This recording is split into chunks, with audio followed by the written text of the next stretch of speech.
Hey, good morning everybody. Welcome back to the channel. I'm coming to you from the chicken coop today.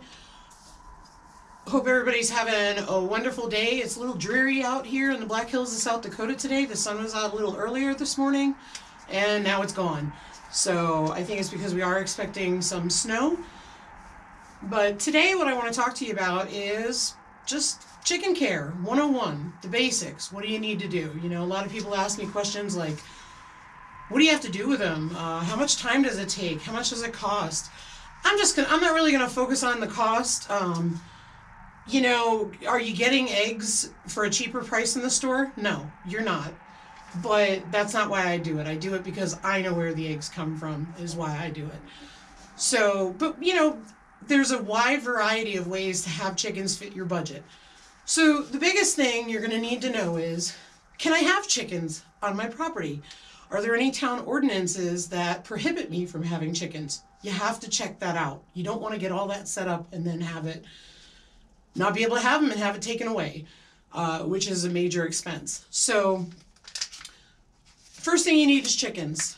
You have to decide, how am I going to get my chickens? Am I going to buy them online from a hatchery and have them shipped to me? Am I going to buy them from a big box store? Am I going to buy them from a local store? Tons of different ways to do that. We bought our chickens from a big box store, quite honestly. We were walking around, we saw them, and that's when we made our decision because we had a coop on the property. We came home without the chickens to make sure that the coop we had was in good shape. We had looked at it before, but not really to seriously put animals in at the time. And so we came home and looked at it, and we needed to clean it out big time. So we did all that, and the very next day, we went down and we bought 8 chickens. We bought 4 Rhode Island Reds and we bought 4 what they were called quote-unquote white layers. Turns out to be they were pearl white leghorns. Anyway, the day after that I went down and I got 4 more. Planned to get some Rhode Island Reds, ended up coming home with some Golden Comets, and I'm really glad that we got them because they are just the sweetest chickens ever and they lay such beautiful, beautiful deep brown eggs. So if you get your chicks, you're going to need a brooder. I'm going to put a picture of our brooder here.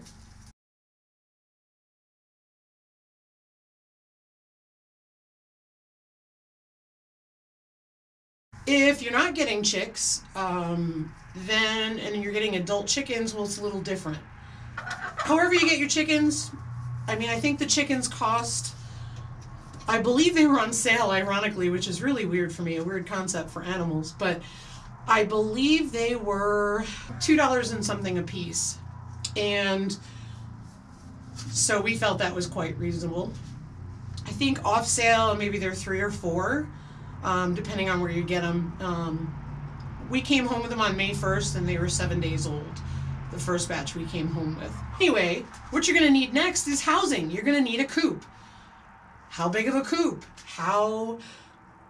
Do I get a freestanding barn? Do I get one of those small coops? You know, that's your decision. It depends on how much space you have, depends on how many chickens you're going to have. It depends on a lot of things. And you have to decide what's best for your space. For us, we had this existing coop, so we went with it. Our coop is quite large and large enough to fit a lot more than the 11 chickens that we have now. We did have 12. One was taken by a predator. So we fit 11 chickens quite comfortably. The biggest thing you want to remember is you don't have to buy 50 chickens. You can get 2 or 3 if that's what you want to start with. We chose a dozen at the time because we felt that there was plenty of room. So I'm going to look at my note here. So for housing, you want to make sure that you have 1 to 2 square feet per chicken space in the coop. So that's the general rule of thumb. You want to make sure that you have a building that is dry, fully ventilated. Ours has a window in it that slides open in the summertime. We have a screen door on the indoor run, and our 2 front doors here, this one opens, but in the summertime we can open this as well. But even when it's closed up, you want to make sure that it's ventilated, so we have a lot of vents in the side of the building that are open at all times. You want to make sure it's not drafty, but ventilated. Because chickens are susceptible to the drafts when it's cold out, and especially when they're younger too. You want to make sure that the building stays dry, doesn't leak, because for us in the colder weather, if our coop leaked, we could have chickens that perished because of it. We usually line the floor with pine shavings. You don't use cedar shavings. We use pine. We found that Tractor Supply has the biggest bang for your buck. It's the white bag with the black and red letters, and it's pine shavings, and I think it's 6.5 cubic foot in the bag, and I think they sometimes have them on sale where they're $5 or $6 a piece, and I know if you buy a pallet you can get it cheaper. So that's some important things to have. You also want to make sure your building is secure. Your building has to be secure from predators. You want to make sure that you've tied up little holes in the sides and so on. The bottom of the coop is lined with the pine shavings, like I said, usually about 4 inches in the summer, and then about 8 to 10 inches in the winter, and of course it gets beat down and so on. But then what we do is we use the deep litter method where you keep turning it over and turning it over so you have compost eventually. And so that's good. And then as it's composting, it's creating some heat for the chickens, which in our climate is really helpful. Nesting boxes. We have 9 nesting boxes because we knew we were going to grow, but you only need 1 box to 4 chickens. We have 9. They don't use them all. They tend to switch it up where they're going to go, but they tend to all use like the same boxes over and over because you find all these different colored eggs in there. The nesting boxes, if you saw it on one of our last few videos, I showed you how to clean them, and we put some straw in there. Originally we had some shavings, and then we threw some straw on top. This time I just put straw, and I've noticed that they tend to really get in there and they feel like they're really comfortable. This is what it looks like to me.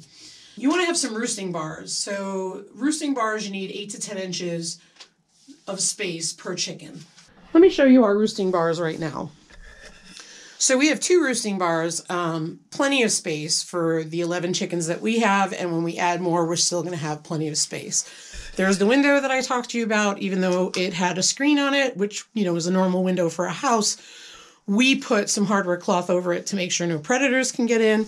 And we also had an awning that was on one of the other buildings, and we put that on there so we can leave it open in the summer and no rain gets in on them. These are our 9 nesting boxes I was just telling you about. And if you watched my last video, you can pull it out to clean them, which I really like, and you can see how they nestle right in there. Do you need curtains on your nesting boxes? No. We had a golden comet that was laying on the floor, and it was suggested to me to cut some strips of fabric and put it on the front. And of course, I kind of liked it. So I put those there, and the chickens seem to like it because it gives them a nice cozy place to lay their eggs. Okay, this is the indoor run. If you watched our tour, you saw this. We do have an indoor run. Why do we have an indoor run? Because it was here, and we ended up leaving it up. It also works out great when there are hailstorms, snowstorms, brutal cold and wind, because we have a door right over there. We close it, they can stay in here, and it's a lot warmer. It's also a good place to keep a nice dry place for them to be whenever they need it. And we also have their food and water out here as well. Out there we have an outdoor run so they can get outside, get some fresh air. We do let them free range. At this point now, with the shorter hours in the day, because we both work full time and get home after dark, they aren't ranging as often as we'd like. However, what we're concerned about is letting them out and then a predator getting them again. So we're trying to minimize that at the same time. Here's their feeder. I'm going to show you what their feed looks like. Chickens eat layer pellets.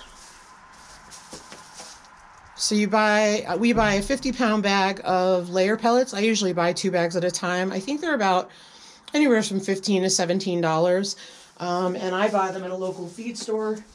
What I like about it is it supports local, and quite honestly, I find that there's less waste. We were buying feed from a big box chain store, and what we found was there was a lot of waste, a lot of dust in the feed, whereas in this layer feed, there's virtually no waste at all. And with this great feeder, we haven't had any issues whatsoever.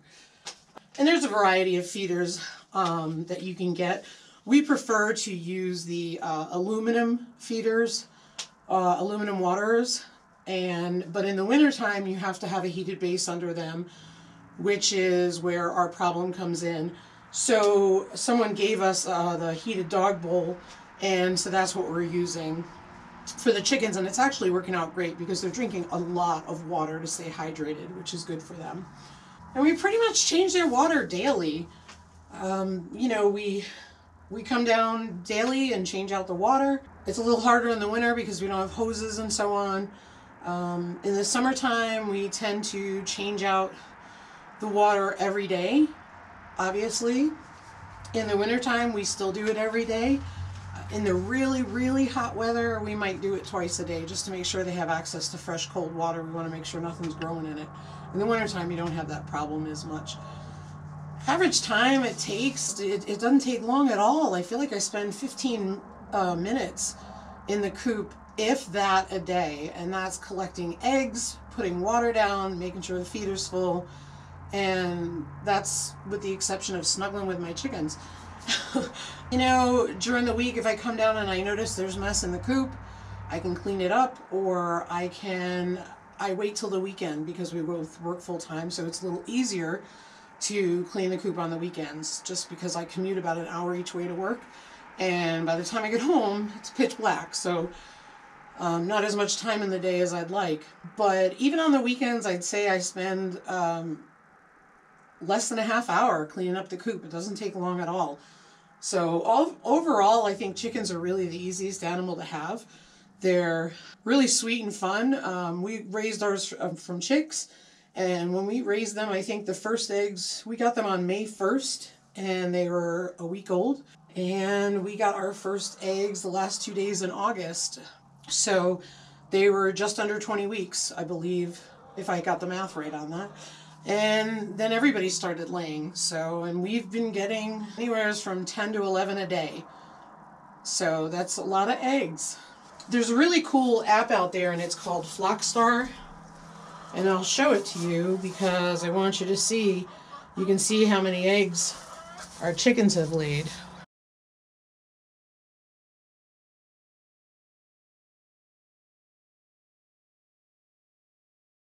That's since the time that they started laying. Next, they need some calcium and grit. This is a mixture of calcium and grit together. And you take this top off, you pour it in, and it comes out the bottom. Hey everybody, that's your basic chicken care 101. Like I said, not much to it at all.